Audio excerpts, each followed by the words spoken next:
तमालमुक्तादिशोभितगला पद्मासने स्वयं स्थितं दयावधीर्वीरसुप्रसन्नवदनं सद्गुरुं तन्नमामि।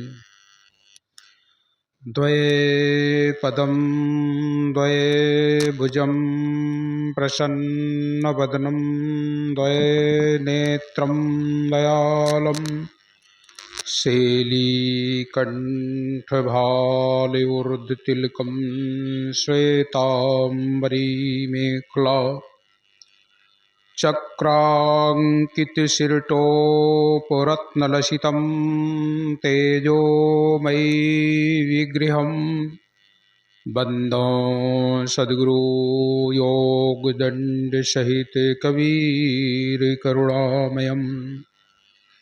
कबीरनामं पतितं पुनीतं युगे युगे स्वामी हरितं दुःखं दातारमुक्तं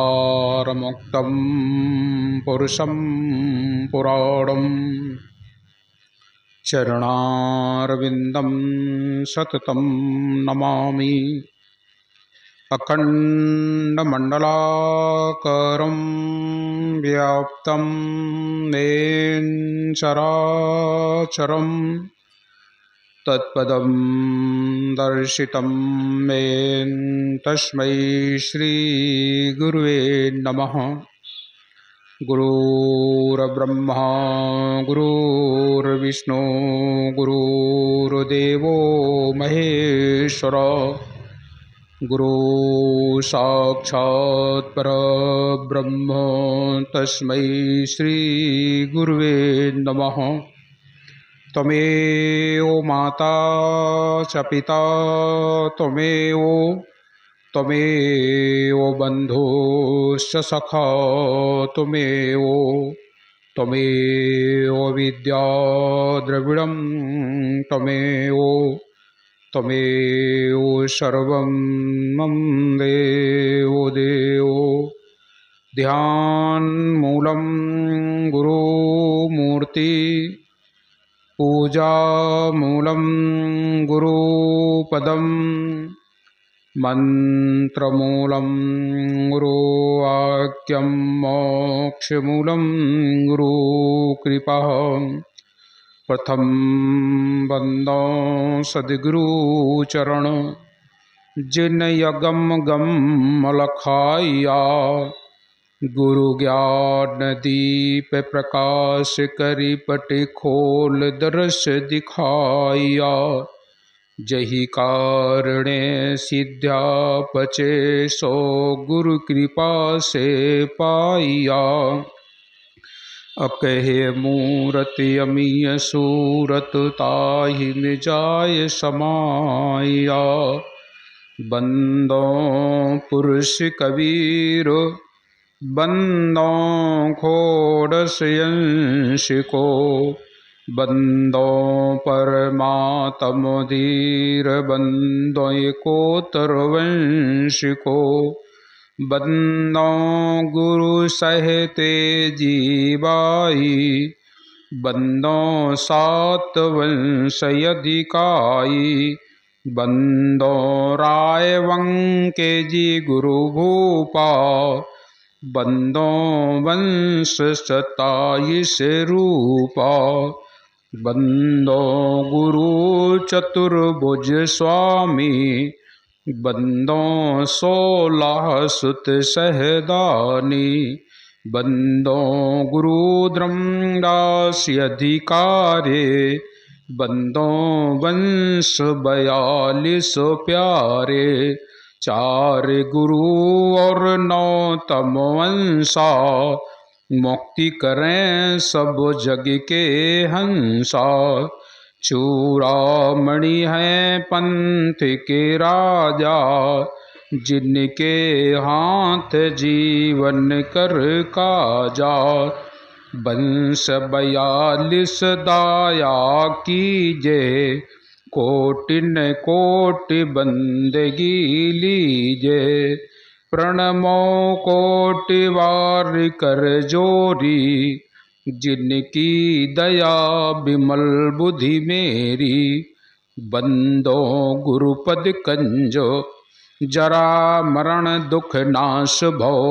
सत्य नाम मनरंज, सद्गुरु दाया जाहि पर।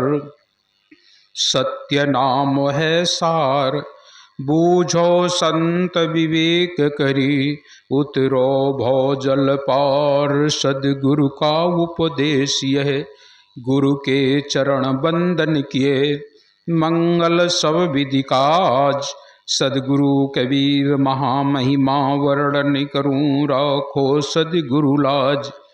हे सद्गुरु संतन रमण, श्वेत कंज सुखधाम। सदग्रंथन प्रारंभ करूं, करिके तुम्हि प्रणाम। साहेब बंदगी साहेब। प्रातः स्मरणीय, जगत वंदनीय, जन जन के नायक, कण कण में विराजमान सत्य पुरुष परमात्मा सदगुरु कबीर साहेब, तत्स्वरूप परम पूज्य पंछी हुजूर प्रकाश मीनाम साहेब, परम पूज्य पंछी उदित मीनाम साहेब के पावन चरण कमलों में कोटि कोटि बंदगी। परम पूज्य गुरुदेव महंसी लालदास जी साहेब, परम पूज्य गुरुदेव महंसी बालक दास जी साहेब के पावन चरण कमलों में कोटि कोटि बंदगी। आज के इस पावन अवसर पर उपस्थित संतजन, नेमी प्रेमी सज्जनों, श्रद्धामयी भक्तिमयी ममतामयी माताओं एवं बहनों, नवयुवक साथियों, वसुंधरा की गोद में खेलने वाले नौनिहाल बाल गोपालों, आप सभी लोगों को मेरी ओर से सप्रेम साहेब बंदगी साहेब। आज सदगुरु कबीर साहब की समृद्ध कथा का चौथा दिवस है। चौथे दिवस की इस पावन बेला में आप सब लोगों के दर्शन का लाभ प्राप्त हो रहा है। कल हमने आप लोगों को ब्रह्मा विष्णु महेश, इनकी उत्पत्ति और इसके बाद 84 लाख योनियों का निर्माण प्रारंभ हुआ, जिसमें मनुष्य भी है और इस मनुष्य को सर्वश्रेष्ठ बताया गया। सर्वश्रेष्ठ होने के बावजूद काल निरंजन ने और अष्टंगी महामाया और इनके 3 अंश मिल करके संसार को निर्माण तो करते हैं, लेकिन जीव को ऐसा फंसा देते हैं कि यह जीव इस संसार से निकलने ना पाए। साहब कबीर कहते हैं, अनेक बंधन से बांधिया एक बिचारा जीव, अपने बल छूटे नहीं तुम्हें छुड़ाओ पीऊ।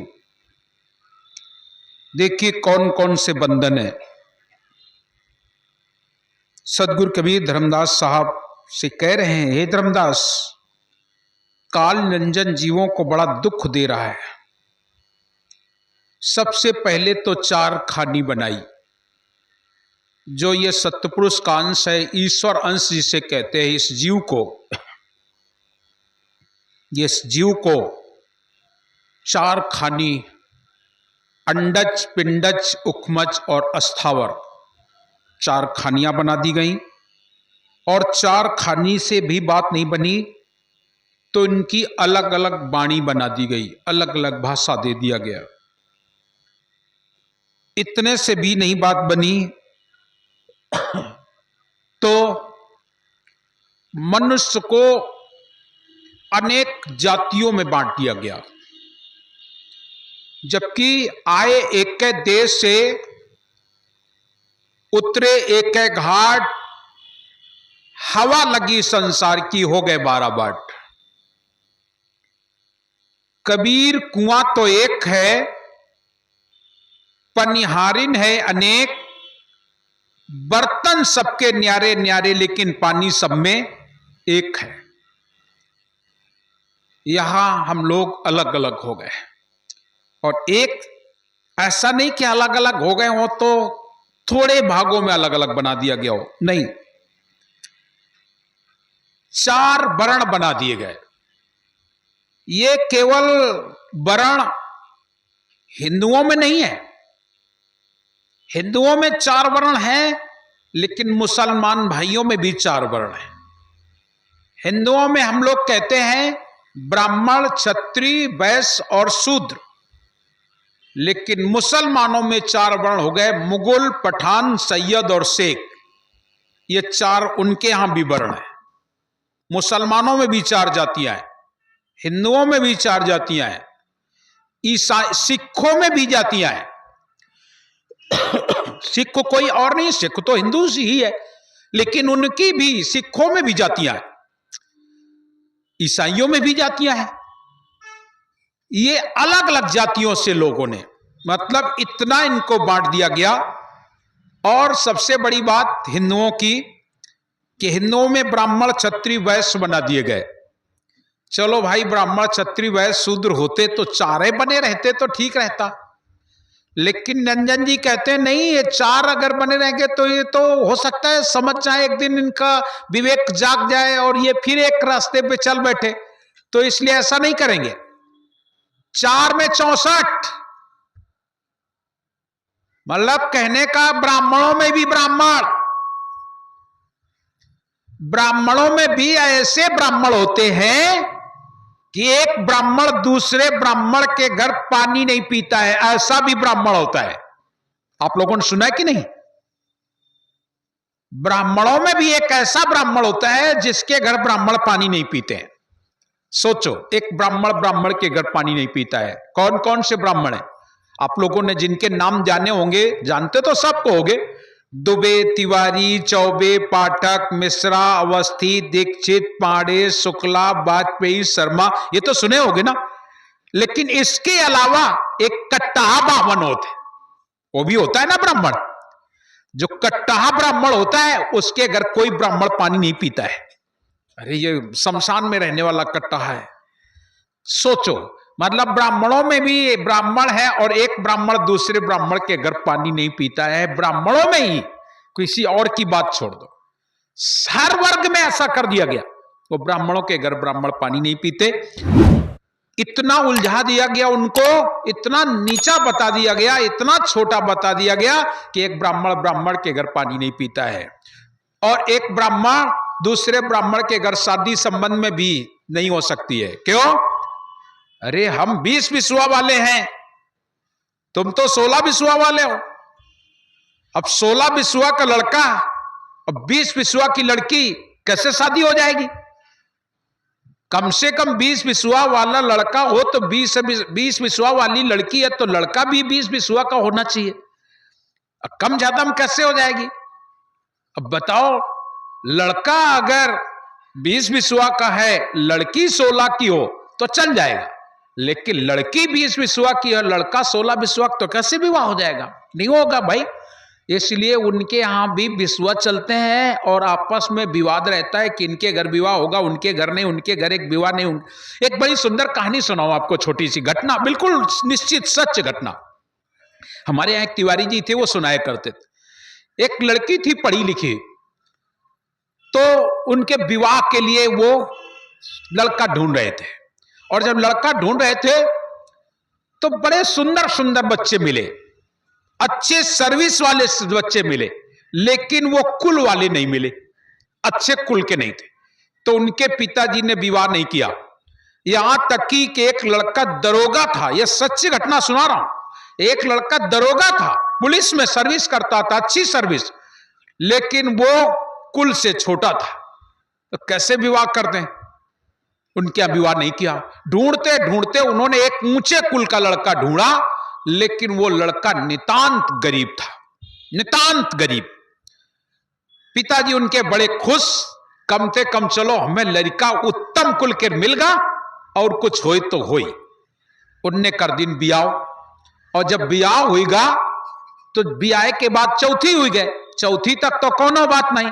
चौथी के बाद बिटिया जब घरे आई तो उसकी एक झोपड़ी थी, उसी में रहती थी। तो उसने क्या किया कि एक दिन पिताजी ने सोचा कि लाओ बिटिया का लिवाला मन को त्योहार पर वो जोन बात भय। तो बिटिया का लिवावन गए तो वो लड़की बंगला जो रखा था फूस फांस का, जिसे हम लोग झोपड़ी कहते हैं, हम लोग बंगला भी कहते हैं, मड़ैया जिसे आप लोग कहते हैं, उसमें वो उस दिन चना कहीं से पा गई थी, ले आया था उनका लड़का ढूंढ ढांड के, बीन बान के, जैसे भी हुआ। तो उनको फुला करके और उनको उबाल के कल्हार रही थी।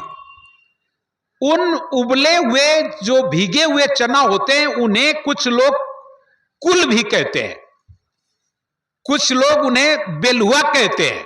अलग अलग भाषा है उनकी, अलग अलग भाषा है। तो वो बेचारी कढ़ाई में डाल करके उनको कल्हार रही थी और तब तक पिताजी पहुंच गए। और जब पिताजी पहुंच गए तो पिताजी ने आवाज लगाई बाहर से, बोले बिटिया क्या कर रही हो? तो बिटिया ने बड़े प्रेम से कहो, पिताजी कुल कल्हार रही है। पिताजी को बड़ा बुरा लग गया कि मैंने इतने उत्तम कुल में इसका विवाह किया और हमसे कह रही कुल कल्हार रही हूं। मतलब उनको लगा कि कुल में तो शादी की है लेकिन खाए का घरे दाना नहीं। तो बोले मैं कुल कल्हार रही हूं। पिताजी हुए दुआरे तो लौट गए, बिटिया तो कुछ नहीं पूछे, कहा इतने उत्तम कुल में ब्याह करो, कहा तो कुल कल्हार रही है। बिटिया लौट गई घरे, लड़का पिताजी वापस लौट गए। घर जब पहुंचे तो उनकी पत्नी ने पूछा हमार बिटिया कैस? बोले बात ना करो, इतने ऊंचे कुल में हमने ब्याह करो। अब हम गेन हमने पूछा बिटिया क्या कर रही है? तो कहा कुल कल्हार रही है। उनकी माता जी ने समझाया कि इतने अच्छे अच्छे लड़का मिलत रहा है तहां तुम ब्याह नहीं करे, गरीब घर में ब्याह करे, कोई कई दिन हुई है गुस्सा में। लेकिन जब बिटिया मिली तो पूछे से उनकी मातारी, कहला बिटिया वो दिन पिताजी गे रहा है तो तुम का कई दिन हो? कहला कुछ नहीं अम्मा, हम कुल कल्हार रही रान। तो इन्हें पूछो का कर रही? तुम कई दिन कुल कल्हार रहे। तब उनका वो समझाए, कहला तुम वहां पगला गए हो। अरे बिटिया सही तो कही रही रहे, वो कुल कल्हार रही थी, मतलब चना कल्हार रही रहे, और तुम कह दो कुल कल्हार रही। तो जरा सोचो, एक भाषा में इतना अंतर और उसके जीवन भर कष्ट रहा, जीवन में कभी सुखी नहीं हो पाई। जितनी सुंदर सुंदर बच्चे उनको मिलते रहे और लोग कुल देख करके विवाह करते, उत्तम कुल में विवाह करेंगे और उत्तम कुल में। लेकिन साहब कबीर कहते हैं उत्तम कुल क्या जन्मिया, उत्तम कुल क्या जन्मिया, जे करनी ऊंच ना होए, सोवरन कलश सुरे भरा साधु निंदा सोए।